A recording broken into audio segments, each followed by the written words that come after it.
안녕하십니까. 알파스트리트 파트너스입니다. 2025년 7월 14일 월요일 마감 시장 보겠습니다. 코스피 지수가 0.83% 올라서 3202로 마감을 했습니다.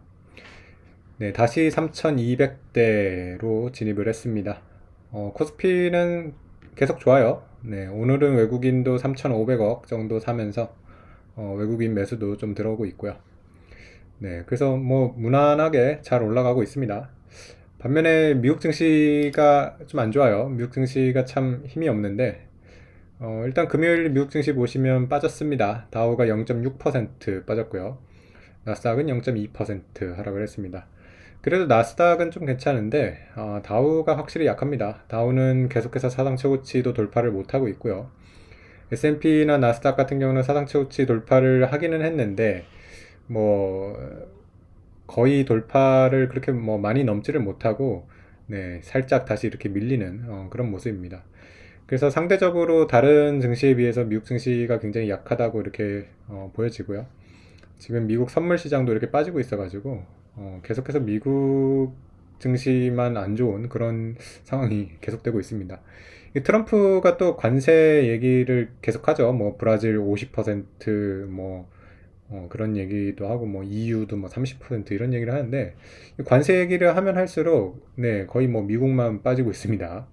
네, 그래서 지금 계속해서 좀 미국이 안 좋지 않나 뭐 이런 생각이 듭니다. 네. 일단 미국 주요 종목 보시면 그래도 뭐 엔비디아라던가 이런 회사들은 잘 가고 있긴 하거든요. 엔비디아 0.5%뭐 많이 오르진 않았지만은 165달러 가까이 되니까요. 엔비디아는 사상 최고치 계속 경신을 하고 있습니다. 엔비디아가 이제 싸지 않아요. 네, 지금 진짜 많이 올라왔고요. 그리고 다른 빅테크들 보면 테슬라 같은 경우도 좀 올라왔어요. 310달러대 이렇게 올라오면서 테슬라 300달러 지키는 게 참 중요하다고 계속 얘기를 했는데, 그래도 300달러 위에서 이렇게 좀 거래가 되고 있어서 좀 다행인 것 같습니다. 테슬라도 참 그 여러 가지 그 이슈는 많이 있거든요. 네, 그래서 앞으로 이렇게 기대되는 것들은 정말 많이 있어가지고 조금만 그 회사가 좀 잘 풀리는 거가 보이면 많이 올라갈 수 있는데, 계속해서 뭐 그 트럼프랑도 일론 머스크가 많이 싸우고 막 그래가지고 여태까지 좀 너무 많이 이렇게 눌려 있지 않나 이런 생각도 좀 듭니다. 네. 뭐 그래서 빅테크만 봤을 때는 그렇게 나쁘지 않은데, 미국 주식시장 전반적으로 봤을 때는 별로 좋지 않게 느껴지는 게 다른 종목들이 따라오지를 못하고 있습니다. 특히 요즘 보면 뭐 스테이블 코인이다 이런 좀 코인 시장 이런 쪽이 좀 주목을 받으면서 카드 회사들 계속해서 좀 약한 그런 모습이고요. 네, 그리고 뭐 다른 섹터들도 전반적으로 이렇게 다 좀 조금씩 빠지는 그런 모습이었습니다. 특히 보면 소프트웨어 쪽 회사들이 좀 대체적으로 이렇게 많이 하락한 것 같아요. 오라클이라던가 뭐 서비스나우라던가 네, 이런 쪽들이 좀 하락이 두드러졌던 것 같습니다. 네, 그래서 미국 주식 시장이 좀 재미가 없다 보니까 지금 이 유동성이 약간 코인 시장으로 가는 그런 느낌이에요. 비트코인을 보시면 지금 12만 2천 달러가 넘었습니다. 그래서 비트코인이 정말 잘 가고 있고요. 지금 원화로 보면 거의 지금 1억 6천이 훌쩍 넘었어요. 그래서 1억 7천대를 이렇게 가게 되는데, 비트코인 2억 얘기가 이제 진짜 나올 것 같습니다. 그래서 2억까지도 이제 그렇게 뭐 멀지가 않거든요. 그래서 비트코인이 정말 좋다 이런 생각이 들고요. 지금 비트코인 쪽 보시면 이게 수급상으로도 계속 올라갈 수밖에 없다고 뭐 그렇게 얘기를 많이 합니다. 네, 지금 채굴되는 이런 양은 점점 줄어들고 있고 정말 점점 그리고 채굴 단가가 올라가고 있어가지고, 반면에 지금 수요는 훨씬 많은 그런 상황이고요. 그러다 보니까 계속해서 비트코인이 좀 올라가지 않을까 뭐 그런 생각을 하고 있습니다. 네. 그리고 우리 시장이 좋아요. 네. 코스피 시장이 좋은데, 오늘은 또 보면, 좋은 또 리포트가 나왔어요. JP 모건이, 향후 2년 내에 코스피가 5천까지 오를 수 있다. 뭐 이런 지금 전망을 내놨는데, 뭐, 이거를 뭐 무조건 믿으면 안 되겠지만은, 어쨌든 이런 보고서가 나온다는 거는 상당히, 좋습니다. 예전에 이제 코스피가 3,300 갔을 때 보면 그때 기억이 나는 게 이제 홍콩 CLSA 증권에서 코스피 4,000 전망 뭐 이런 게 좀 나왔었거든요. 그래서 뭐 코스피가 4,000 갈 수도 있다 뭐 이런 얘기가 나왔었는데 그때도 뭐 4,000을 가지는 못했죠. 3,300까지 이렇게 가고서 이렇게 떨어졌는데 이번에는 어쨌든 5,000 뭐 전망이 나오는 거 보니까 네, 만약 5,000까지 못 가더라도 뭐 4,000 정도는 또 충분히 갈 수 있지 않을까 뭐 이런 생각도 좀 들고요. 그리고 역시 이 5천을 가려면 제일 중요한 게, 네, 기업 지배구조 개혁, 요거가, 가장 중요할 겁니다. 예전부터 이제 계속 얘기했던 거가 우리나라의 이 코리아 디스카운트의 원흉이, 네, 이 주주가치의 훼손, 이거에 있었거든요. 그러다 보니까 이 기업 지배구조가 선진국 수준으로 받으면 밸류에이션 재평가만으로도 사실 5천이 가능하거든요. 네, 그래서 기업이 그 이익이나 이런 것들이 뭐 늘지 않고 그냥 유지를 하고 있는 그런 상황에서도 사실 5천이 가능합니다.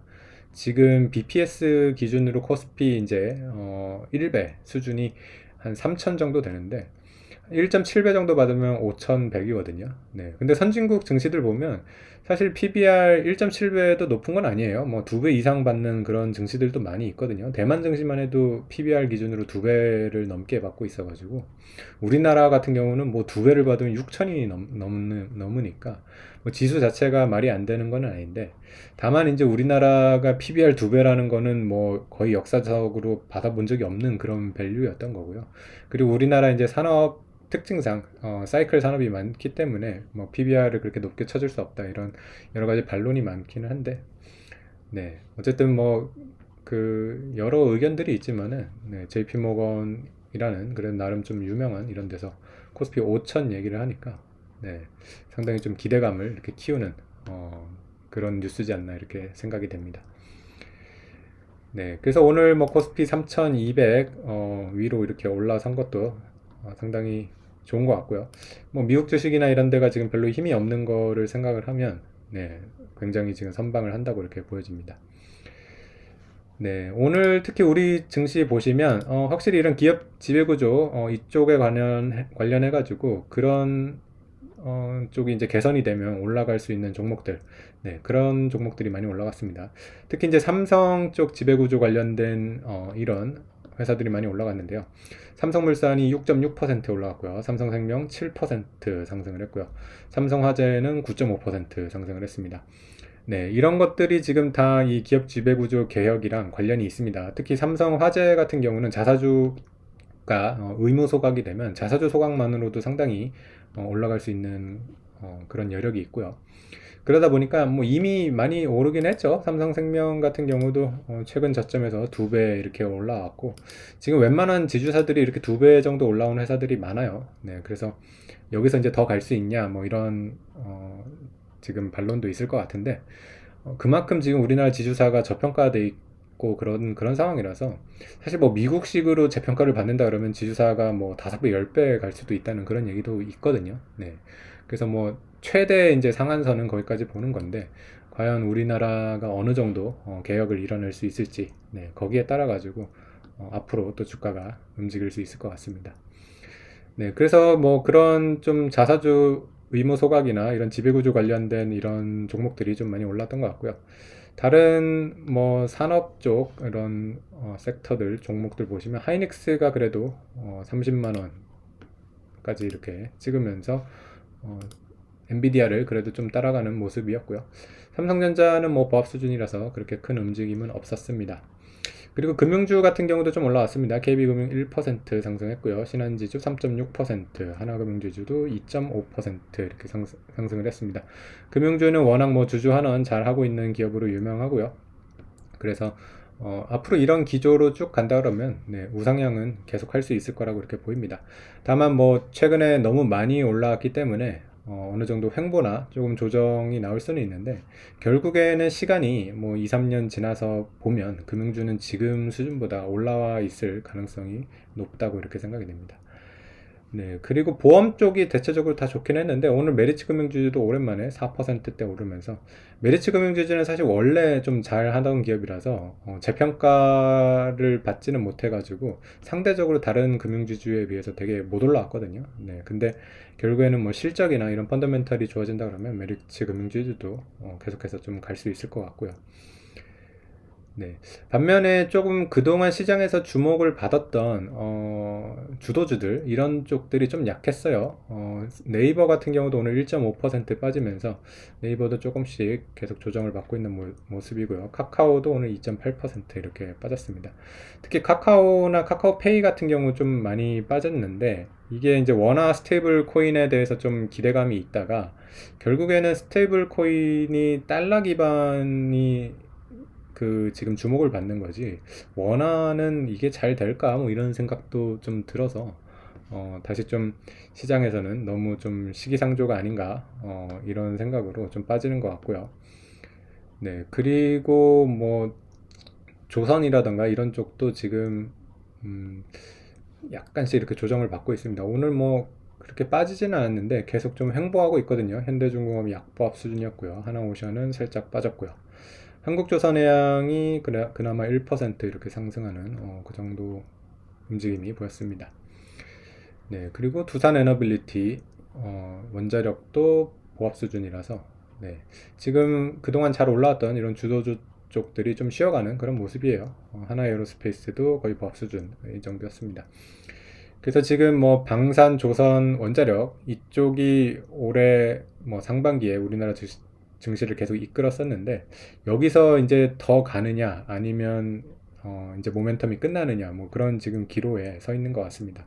근데 이미 고점 대비로 꽤 많이 빠져가지고 이게 더 가려면 이제 사상 초고치를 다시 경신을 해야 되거든요. 그래서 이제 경신을 하기에는 밸류에이션이나 여러 가지로 너무 부담되는 그런 상황이라서 어느 정도 이제 좀 모멘텀이 끝나가고 있는 게 아닌가, 네, 이렇게 생각하는 게 더 맞을 것 같습니다. 네. 그래서 어쨌든 뭐, 그쪽 주도주들이 조금, 못 가더라도 지금 다른 섹터들이 좀 올라오고 있거든요. 이런 지주사라던가 이런 데가 계속 잘 가고 있고요. 그리고 뭐 반도체라던가 오늘은 뭐 자동차도 좀 올라왔어요. 현대차 같은 경우도.